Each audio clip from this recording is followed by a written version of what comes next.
Hello everyone. Welcome to comprehensive learning of Kerala PSC questions on fluid mechanics and water resource engineering part 2. So let us discuss question number 1. The small reservoir used for water supply in a city. Option A, distribution reservoir. Option B, storage reservoir. Option C, flood control reservoir. Option D, multi-purpose reservoir. Generally, in water supply in a city, we are using multi-purpose reservoir. Storage reservoir, control reservoir and distribution reservoir serves some other purpose. For city water supply, we are using multi-purpose reservoir. Question number 2. The method of irrigation in which water is supplied in the form of a spray as in ordination rain. Option A, furrow irrigation. Option B, sprinkler irrigation. Option C, subsurface irrigation. Option D, none of the above.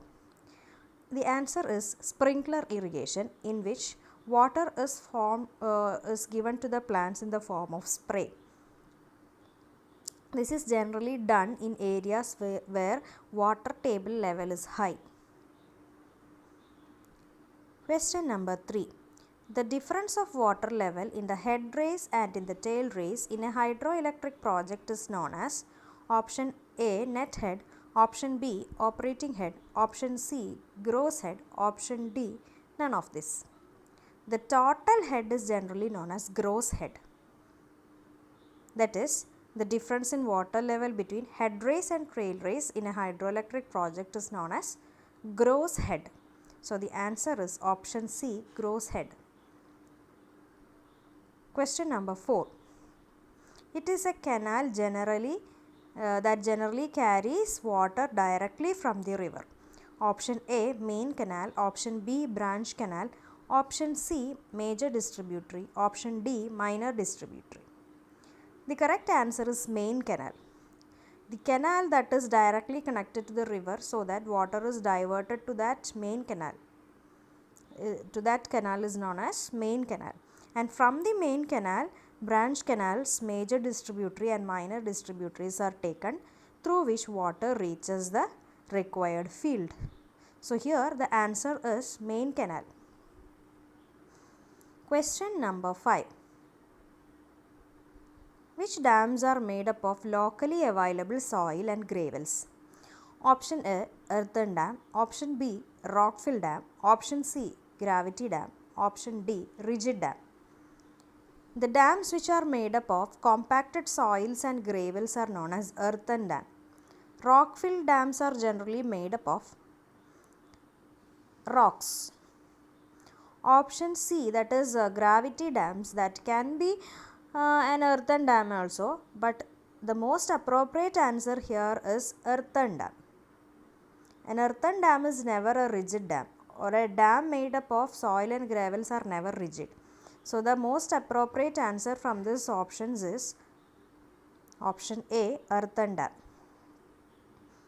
Question number 6. It is provided to reduce the water hammer pressure formed in the penstock in hydroelectric project. So from the given options, that is turbine, surge tanks, forebay, intake, the correct answer is surge tank.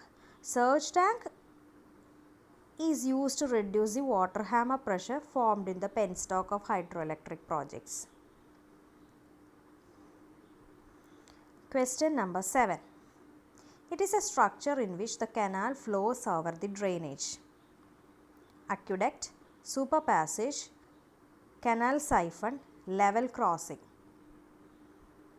The correct answer is aqueduct. So from the given options, the structure in which canal is above the drainage is aqueduct.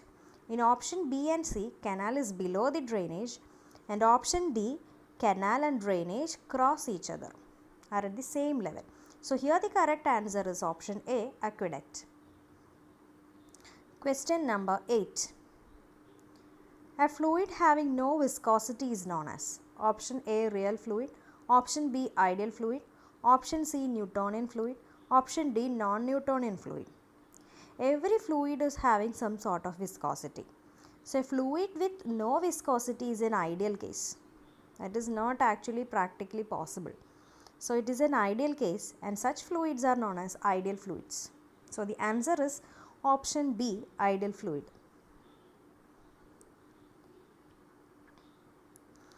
Question number 9.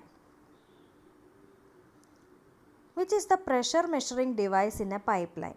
Option A, passometer. Option B, manometer. Option C, thermometer. Option D, all of this. So the correct answer is manometer. Manometer is a device which is used to find the pressure in pipelines or pressure difference between 2 points in pipelines. It is a glass tube bent in U shape in which a denser liquid is filled. Question number 10. The property by which a liquid opposes relative motion between its different layers is called surface tension, coefficient of viscosity, viscosity,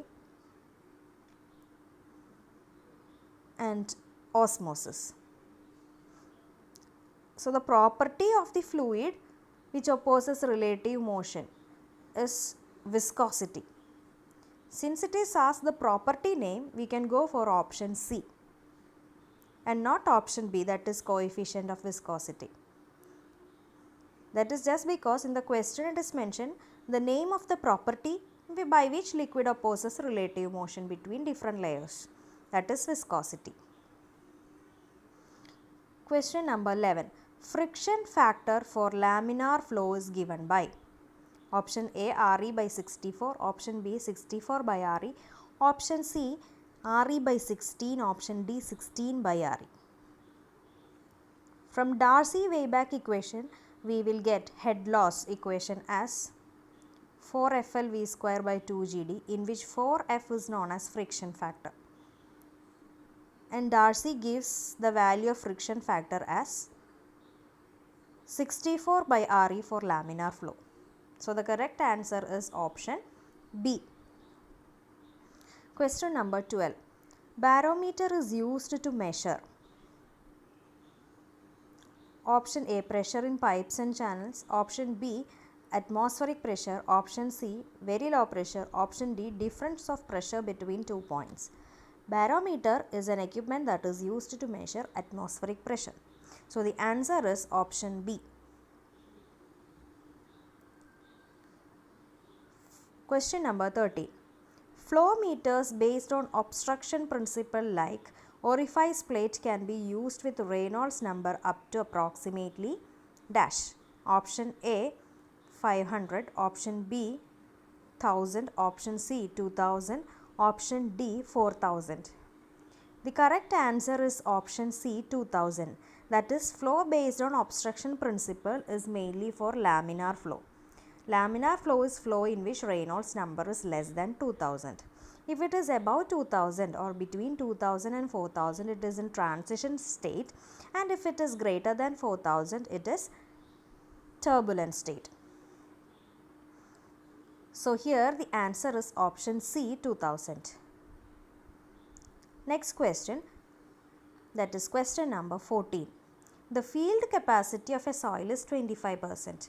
Its permanent wilting point is 15% and specific dry unit weight is 1.5. If the depth of root zone of a crop is 80 cm, the storage capacity of the soil is. So let us discuss how we can solve this. The equation for storage capacity of a soil is given by gamma D into Fc minus Wp divided by gamma W.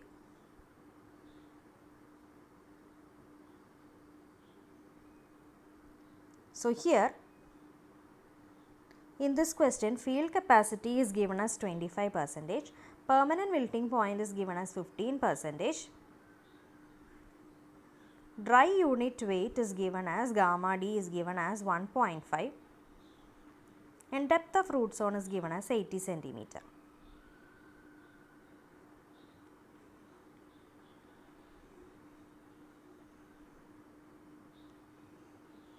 So all the values are given and you can substitute the values in this equation and you will get the correct answer as 12 centimeter. That is, gamma is given as 1.5. In the question, gamma is given as 1.5, that is dry unit weight as 1.5, field capacity 25, wilting point 15, gamma W is taken as 1. Substitute these values in the given equation, you will get the answer as 0.12 meters or 12 centimeters. So the correct answer is option C, 12 centimeter. Next is question number 15. The state of soil when plants fail to extract sufficient water for their requirement is maximum saturated point, permanent wilting point, ultimate utilization point, D, none of this. So the state of a soil in which plants fail to extract water is known as permanent wilting point or PWP. So the answer is option B, permanent wilting point. Question number 16. According to Archimedes' principle, if a body is immersed partially or fully in a fluid, then the buoyancy force is dash the weight of the fluid displaced by the body. This is the statement of Archimedes' principle. That is, when a body is immersed partially or fully in a fluid, then the buoyant force is equal to the weight of the fluid displaced by the body. So the answer is option A, equal to. Question number 17. What is the correct formula for absolute pressure? Absolute pressure is given by equation C or option C, that is P absolute is equal to vacuum pressure plus atmospheric pressure. So the answer is option C. P absolute is equal to P vacuum plus P atmosphere. Question number 18. Bulk modulus is the ratio of shear stress to volumetric strain to shear stress, compressive stress to volumetric strain to compressive stress. So bulk modulus is the ratio of volumetric strain to shear stress. So the answer is option B. Question number 19. The component of total force exerted by fluid on a body in the direction parallel to the direction of motion is known as option A, lift, option B, drag, option C, both A and B, option D, none of the above. So the component of force exerted by a fluid body in the direction of parallel to the direction of motion is called a drag, and lift is that force which acts perpendicular to the direction of motion. So in this question the correct answer is option B, drag. And the last question, question number 20.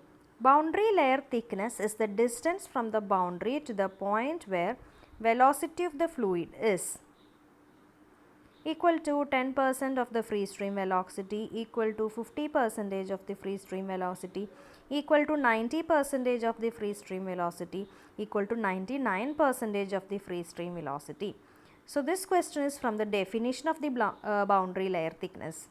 So boundary layer thickness is defined as the distance from the boundary to the point where the velocity of the fluid is equal to 99% of the free stream velocity. So the correct answer is option D, equal to 99% of the free stream velocity. Thank you.